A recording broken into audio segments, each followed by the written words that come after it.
श्री स्वामी समर्थ. जय जय स्वामी समर्थ. आजच्या व्हिडिओमध्ये आपण अक्कलकोटमधील 8 गूढ रहस्य पाहणार आहोत, ज्यांची उत्तरे आजही विज्ञानाकडे नाहीत. कोणते आहेत ते गूढ रहस्य? चला तर पाहूया. तर अक्कलकोट हे केवळ गाव नाही, तर ती स्वामी समर्थांची कर्मभूमी आणि भक्तांसाठी ऊर्जेचे महापीठ आहे. 1856मध्ये स्वामी समर्थ अक्कलकोटमध्ये प्रगट झाले आणि त्यानंतर 22 वर्ष त्यांनी तिथे वास्तव्य केले. आजही स्वामी समर्थांना देह सोडून 100 वर्षाहून अधिक काळ लोटला आहे. पण अक्कलकोटमध्ये अशा काही गोष्टी घडतात ज्या विज्ञानाच्या चौकटीत बसत नाहीत. नंबर 1. पहिला चमत्कार, पाऊल खुणा आणि शिळेचे रहस्य. अक्कलकोटमध्ये अशा काही जागा आहेत जिथे स्वामी समर्थ तासनतास बसायचे. ज्या शिळेवर ते बसायचे तिथे आजही विशिष्ट तिथीला किंवा पहाटेच्या वेळी स्वामींच्या पावलांचे ठसे उमटलेले दिसतात. आश्चर्य म्हणजे ही जागा पूर्णपणे बंद असताना किंवा तिथे कोणाचाही प्रवेश नसताना हे कसे घडते? एका जुन्या ब्रिटिश अधिकाऱ्याने ही अंधश्रद्धा आहे असे मानून तिथे बारीक वाळू पसरून ठेवली होती आणि कोठडीला कुलूप लावले होते. पण सकाळी जेव्हा त्याने दरवाजा उघडला तेव्हा वाळूवर स्वामींच्या पावलांचे स्पष्ट ठसे दिसत होते आणि कोठडीचे कुलूप सुरक्षित होते. विज्ञानाकडे या टेलिपोर्टेशन किंवा अदृश्य शक्तीच्या प्रवासाचे कोणतेही उत्तर नाही. नंबर 2. दुसरा चमत्कार, ब्रिटिश कलेक्टर आणि कोठडीचे गूढ. स्वामी समर्थांच्या काळात अक्कलकोटचे एक ब्रिटिश कलेक्टर होते, ज्यांचा या चमत्कारांवर विश्वास नव्हता. त्यांनी स्वामींची परीक्षा घेण्यासाठी त्यांना एका लोखंडी कोठडीत बंद करून बाहेरून कडक पहारा दिला. पण काही वेळातच पहारेकऱ्यांनी पाहिलं की स्वामी कोठडीच्या बाहेर वटवृक्षाखाली शांतपणे बसले आहेत आणि कोठडीचे कुलूप अजूनही बंद आहे. कलेक्टरने स्वतः जाऊन पाहिले तेव्हा त्यांना कोठडी रिकामी दिसली. ही घटना आजही अक्कलकोटच्या इतिहासात विज्ञानाला आव्हान देणारी मानली जाते. नंबर 3. तिसरा चमत्कार, वटवृक्षाची हिरवळ आणि पानांचे रहस्य. अक्कलकोटचा मुख्य वटवृक्ष जो आजही लाखो भक्तांना सावली देतो. या झाडाचे वय आता 150 वर्षाहून अधिक आहे. जगभरातून येणारे भक्त या झाडाची पाने प्रसाद म्हणून घरी घेऊन जातात. नियमानुसार एवढ्या मोठ्या प्रमाणात पाने खुडल्यानंतर झाड ओकेबोके व्हायला हवं. पण शास्त्रज्ञांना आश्चर्याचा धक्का बसला जेव्हा त्यांनी पाहिलं की या झाडाची पाने कधीही संपत नाहीत. जेवढी पाने काढली जातात त्यापेक्षा जास्त वेगाने नवीन पाने फुटतात. या झाडाचा विकास दर म्हणजेच ग्रोथ रेट विज्ञानाच्या कोणत्याही वनस्पतीशास्त्राच्या नियमात बसत नाही. नंबर 4. चौथा चमत्कार, चोळप्पांचे घर आणि ऊर्जेची स्पंदनं. स्वामी समर्थ ज्यांच्या घरी राहिले ते म्हणजे चोळप्पा महाराज. आजही चोळप्पांच्या घरात स्वामींनी वापरलेल्या वस्तू जतन करून ठेवल्या आहेत. अनेक संशोधकांनी तिथे इलेक्ट्रोमॅग्नेटिक लहरी मोजण्याचा प्रयत्न केला. त्यांना असे आढळले की त्या विशिष्ट जागेत ऊर्जेची पातळी म्हणजेच एनर्जी लेवल सामान्य जागेपेक्षा कित्येक पटीने जास्त आहे. काही संवेदनशील भक्तांना आजही तिथे गेल्यावर अंगात विद्युत लहरी धावल्याचा किंवा स्वामींचा प्रत्यक्ष हात पाठीवर असल्याचा अनुभव येतो. हे केवळ मानसशास्त्र नसून ती एक जिवंत ऊर्जा आहे जी आजही तिथे कार्य करते.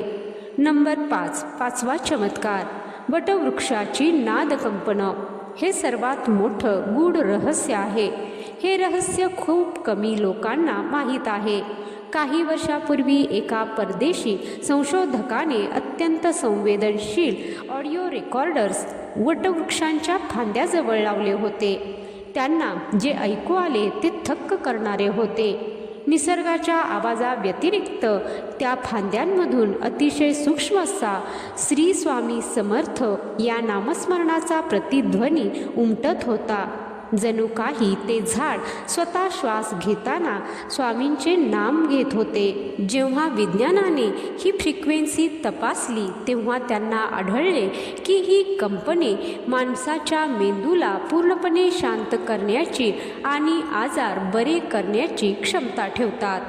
नंबर 6. 6वा चमत्कार, स्वामी समर्थांची अग्निपरीक्षा आणि जिवंत निखारे. स्वामींच्या काळात अक्कलकोटमध्ये घडलेली ही एक अतिशय महत्त्वपूर्ण घटना आहे, जी आजही विज्ञानासाठी एक मॅजिक किंवा गूढ आहे. एकदा स्वामींना एका संन्याशाने विचारले की तुम्ही देह आहात की आत्मा.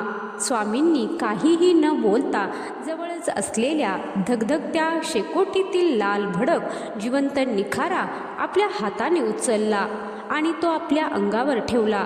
आश्चर्याची गोष्ट म्हणजे स्वामींच्या वस्त्राला किंवा त्वचेला साधी इजाही झाली नाही.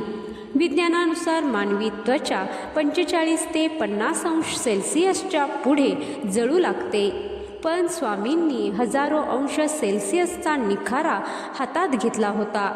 हे त्यांच्या योग अग्नीचे जिवंत उदाहरण आहे. नंबर 7. 7वा चमत्कार, अक्कलकोटचा अदृश्य पहारा. एक गूढ अनुभव. अनेक सुरक्षा रक्षकांनी आणि रात्री मंदिरात थांबणाऱ्या भक्तांनी हा अनुभव सांगितलेला आहे. काय आहे ते रहस्य? तर रात्री 12 नंतर जेव्हा अक्कलकोट मंदिर पूर्णपणे शांत असते तेव्हा मंदिराच्या आवारात कोणाच्या तरी चालण्याचा म्हणजे लाकडी खडावांचा, पादुकांचा आवाज येतो. अनेकदा पहारेकऱ्यांना असं जाणवतं की कोणीतरी वृद्ध व्यक्ती त्यांच्या बाजूने चालत गेली आहे, पण तिथे कोणीही नसतं. विशेष बाब म्हणजे आजही सकाळी जेव्हा मंदिर उघडलं जातं तेव्हा अनेकदा स्वामींच्या पादुकांजवळ ताजी फुलं किंवा तुळशीची पानं आढळतात, जी रात्री तेथे कोणीही ठेवलेली नसतात, पण सकाळी ती दिसतात.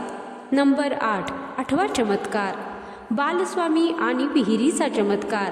श्री स्वामी समर्थ जेव्हा अक्कलकोटमध्ये आले तेव्हा सुरुवातीला ते एका विहिरीच्या काठावर बसायचे. चमत्कार असा होता असे म्हटले जाते की त्या विहिरीचे पाणी कधीही आटत नाही, मग कितीही मोठा दुष्काळ पडू दे. विज्ञानानुसार भूगर्भातील पाण्याची पातळी खाली गेली की विहीर आटतात, पण अक्कलकोटची ही विशिष्ट विहीर आजही तितकीच भरलेली असते. यामागे काय श्रद्धा आहे तर या पाण्याचे रासायनिक परीक्षण केल्यास त्यात असे काही गुणधर्म आढळतात जे त्वचेचे विकार आणि मानसिक आजार दूर करण्यास मदत करतात. तर मंडळी, अक्कलकोट ही जागा विज्ञानाच्या पलीकडची आहे. तिथे गेल्यावर तर्क काम करत नाही, तिथे फक्त श्रद्धा काम करते. स्वामी म्हणतात, भिवू नकोस, मी तुझ्या पाठीशी आहे. हे फक्त वाक्य नाही, तर ते अक्कलकोटच्या प्रत्येक कणाकणात लपलेलं सत्य आहे. तुम्हाला अक्कलकोटमध्ये असा कोणता अनुभव आला आहे का? आणि असा अनुभव आला असेल तर कमेंट बॉक्समध्ये तुम्ही तो शेअर करू शकता. तसेच कमेंट बॉक्समध्ये जय श्री स्वामी समर्थ लिहायला विसरू नका. व्हिडिओ आवडला असेल तर व्हिडिओला लाईक करा, शेअर करा आणि चॅनलवरती नवीन असाल तर चॅनलला सबस्क्राईब करा. त्यामुळे तुम्हाला असेच नवनवीन स्वामींचे व्हिडिओ ऐकायला भेटतील. व्हिडिओ शेवटपर्यंत पाहिल्याबद्दल धन्यवाद. जय श्री स्वामी समर्थ. जय श्री स्वामी समर्थ.